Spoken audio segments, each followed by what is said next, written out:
You were an Indiana Fever fan. If you're a Caitlin Clark fan, it was a brutal game to sit through. No Caitlin Clark, no Sophie Cunningham, no Chloe Bibby. Fans of the Indiana Fever, just seen one of the worst games of the season. It really showed when Caitlin Clark wasn't on the floor, don't you think? In addition to defeating the Fever, the Atlanta Dream revealed every single flaw in this squad. Aaliyah Boston had trouble. Natasha Howard disappeared entirely. To be honest, fans began demanding Clark's return right away. Is it reasonable to blame them? Do you really think this Fever squad can make the playoffs without Caitlin Clark? Let's dissect this, so please share your ideas in the comments section below. The Indiana Fever were already handicapped going into this playoff match. Furthermore, I'm not referring to some arcane sports jargon here. Caitlin Clark, no. That's the headline, exactly. There is absolutely nothing else that you need to say. You are essentially starting the game 10 points behind when the face of your entire franchise is sidelined. That is simply the harsh truth of the situation. I've said it before. It's my understanding that Natasha Howard was signed to be the fourth big star on this team. And if Caitlin Clark is not playing, well, it seems to me like Natasha Howard should move up and it becomes a big three, right? The only problem is only one of your now intact big three decided to show up, and it was Kelsey. Without Clark, the so-called big three of the Fever were going to be Natasha Howard, Aaliyah Boston, and Kelsey Mitchell. Here's the issue, though. Only one of those three players truly appeared to understand that it was a playoff game. It was absolutely not Howard, and it most definitely wasn't Boston, spoiler alert. While the rest appeared to have forgotten that the season hadn't ended last week, Kelsey Mitchell was essentially carrying the squad on her back. In all honesty, Kelsey Mitchell gave it her all when she went out there. She shot 9 of 18 from the field and scored 27 points in just 33 minutes. To be honest, she appeared to be the only Fever player with a pulse and an idea as to what was happening. Let's just say that the others are undoubtedly not helped by their box score.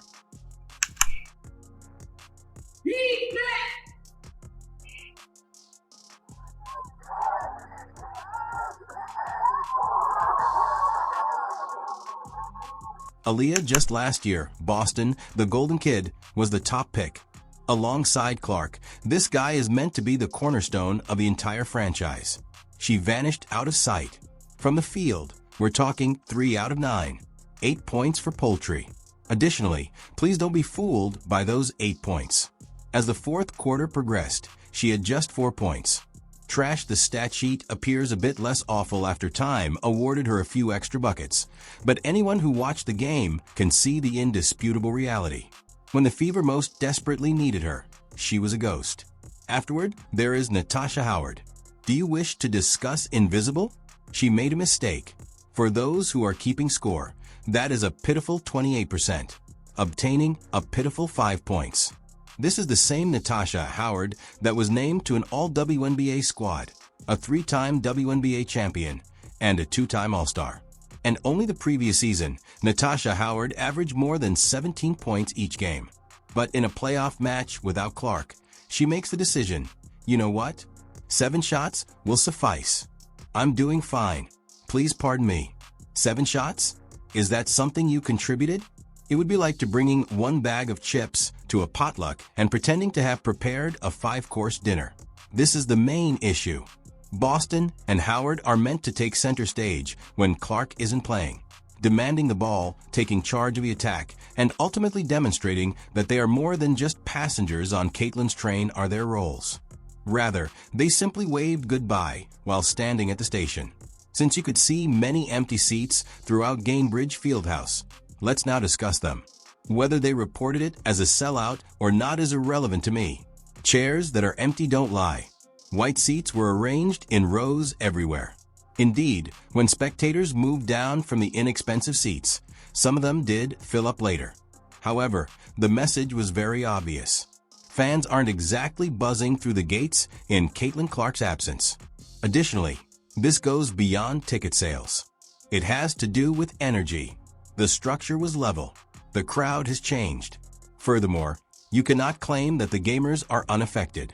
Kelsey Mitchell is having a great time, and it appears that half of the audience would prefer to watch Netflix at home. There are always Fever fans for Clark. It's an entirely other world without her. Let's examine the game's actual flow. The Fever fell behind 80-68. It wasn't even that close, to be honest. From the beginning, the Dream had complete control of the game. When it came to the last possession, it wasn't a close call. You could already tell that this was not going to go well by halftime. The Fever's offense was utterly lost. They were slow, and they were out of sync. The most absurd aspect of it is that this is a very knowledgeable team. Natasha Howard has already won several titles. Aaliyah Boston has now worked for a year. She is no longer a wide-eyed novice. This type of no-show has no justification whatsoever.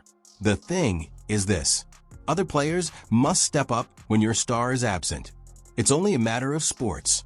However, Boston and Howard backed down from the attention rather than rising to the occasion. They appear shy. Rather than being leaders, they appear to be role players. And believe me when I say that won't work in the playoffs. I'm still mad.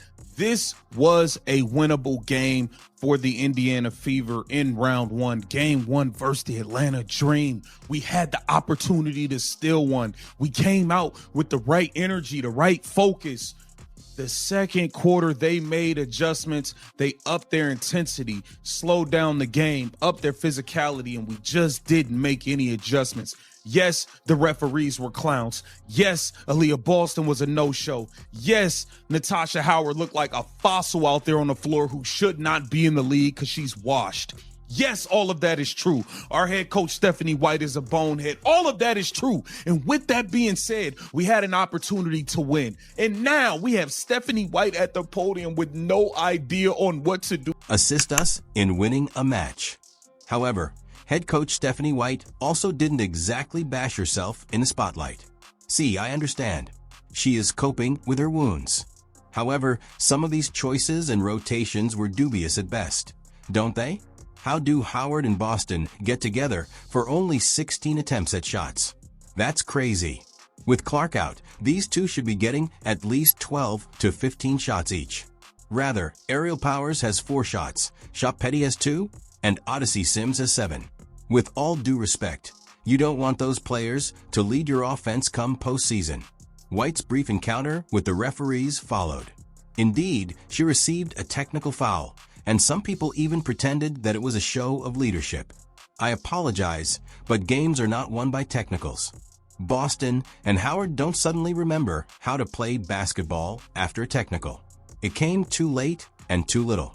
It served only as a distraction. Let's just finish this up now. Speaking of the referees, they were terrible. And against both teams, not just the Fever.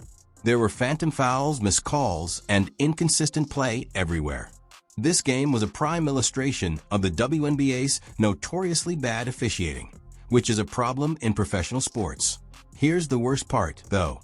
Bad play is not excused by poor officiating. The referees did not cause the Fever to lose. 2/3 of their supposed stars failed to show up to play, which is why they lost. Because Fever fans are intelligent, let's take a moment to return to the fans. They see the events. They are aware that Caitlin Clark is the lifeblood of this team. Furthermore, they are quite justified in calling for Clark's return after witnessing Boston and Howard falter in this match. Without her, the team is uninspired, lifeless, and, to be honest, unwatchable. To watch an 8-point Boston and a 5-point Howard, fans aren't spending a lot of money. They are not afraid to express their desire for Caitlin Clark. To be honest, that begs a more important question. How much tolerance do Fever supporters actually have for Howard and Boston? Although Boston is young, she is meant to be a key component. These kinds of nights don't exactly give you confidence, do they? She's also a veteran, Howard. She ought to be more aware. She ought to insist on the ball. When Clark isn't around, she ought to take over. Rather, she acted as if she were a role player lurking in the background. And that is unacceptable, my friends. Let's not even discuss the deficiency in 3-point shooting. In 2025, Boston, Howard, and Lexi Hull combined for 8 of 29 points and 1 3-pointer, as well as professional basketball. Do you mean me? Not only is that awful, it's downright embarrassing. Thus, it is true that Fever supporters were irate and upset, and they had every right to. It's cruel to watch your squad suffer bullying at the hands of the Dream as your supposed stars vanish. And Clark's absence just served to highlight it. This team would be simply another WNBA team that people forget without her. Alongside her, there must, and that's where the pressure really lies, because Clark is the franchise's lifeblood, not just a player. Fans swarm the arena because of her. She is the reason why the Fever is ever mentioned in relation to sports in general. They would be completely meaningless without her. Additionally, fans won't sit idly by while Howard and Boston act like celebrities. They will make a strong demand for Clark's return. Let's take a moment to consider how drastically things have gotten out of control since she left. Aaliyah Boston was expected to be the best interior player, a top choice, and the type of player who commands the glass, dominates the paint, and gets those easy buckets. Rather, it appears like she is doing laboratory experiments, as she throws up 3 out of 9.